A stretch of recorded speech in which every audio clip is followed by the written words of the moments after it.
میرے محترم بھائیوں اور دوستوں، ایک بہت ہی زیادہ اہم اور ضروری مسئلہ جو زیادہ تر لوگوں کو پیش آتا ہے، اور خصوصاً نماز کا جو مسئلہ ہے وہ تو ہر ایک کو پیش آتا ہے۔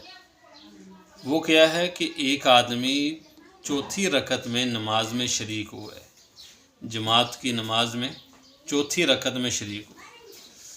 اب باقی نماز کیسے مکمل کرے گا، کون سے طریقے سے مکمل کرے گا؟ دیکھیں، اس کے لیے اب یہ چوتھی رکعت میں چونکہ شریک ہوا ہے تو چوتھی رکعت میں اتحیات تو پڑھے گا۔ اس کے بعد اس کی ایک رکعت ہو گئی ہے، اب اس نے 3 رکعتیں پڑھنی ہیں، تو 2 رکعتوں پر اتحیات میں بیٹھنا ہوتا ہے۔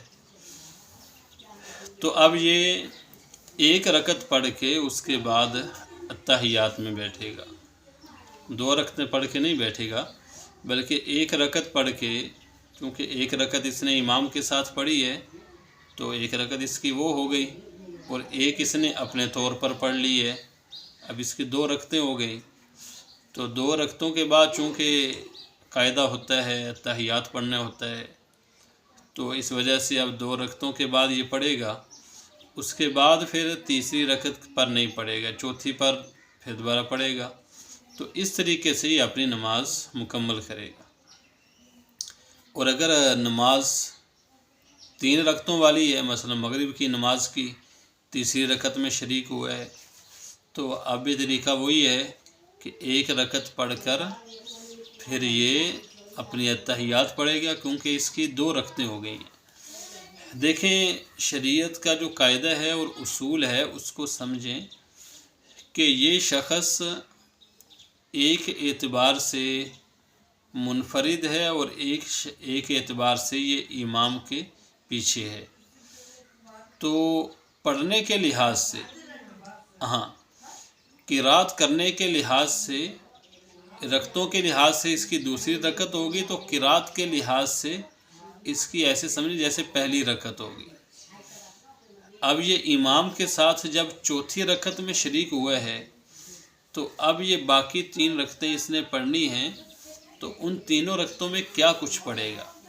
زیادہ تر یہاں پہ غلطی ہوتی ہے۔ یہ تو لوگوں کو پتہ ہے کہ کون سی رکعت پہ اتحیات پڑھنی ہے، اتحیات میں بیٹھنا ہے، یہ تو ایک عام مسئلہ ہے، لیکن زیادہ تر یہاں پہ بھول جاتے ہیں کہ اب جو ایک رکعت امام کے ساتھ پڑھی ہے، اس کے بعد جو اپنی ایک رکعت 3 رکعتیں پڑھنی ہیں، اس میں کون سی رکعت میں کیا پڑھنا ہے، سورت کون سی رکعت میں، الحمد شریف کون سی رکعت میں پڑھنی ہے۔ دیکھیں، اب یہ جو اپنی پہلی رکعت پڑھے گا اس کے اندر الحمد شریف بھی پڑھے گا، سورۃ قل هو اللہ بھی، جو بھی سورت ہے وہ بھی پڑھے گا۔ وہ اس وجہ سے چونکہ اس کی یہ اپنی یعنی ذاتی لحاظ سے اس کی پہلی رکعت ہے، تو پہلی رکعت میں صاف ظاہر ہے کہ آدمی سبحانک اللہ بھی پڑھتا ہے، الحمد شریف بھی پڑھتا ہے، سورت بھی پڑھتا ہے۔ اور اگر اتحیات کے لحاظ سے دیکھا جائے تو اس کی دوسری رکعت ہے، قرات کے لحاظ سے اس کی یہ پہلی رکعت ہے۔ تو اس کے بعد پھر جب اس کی تیسری رکعت ہوگی تو تیسری رکعت اس کی ترتیب کے لحاظ سے تیسری رکعت ہے، لیکن قرات کے اعتبار سے اس کی دوسری رکعت بن رہی ہے۔ تو دوسری رکعت کے اندر بھی یہ کیا پڑھے گا، الحمد شریف پڑھے گا اور کوئی سورت پڑھے گا۔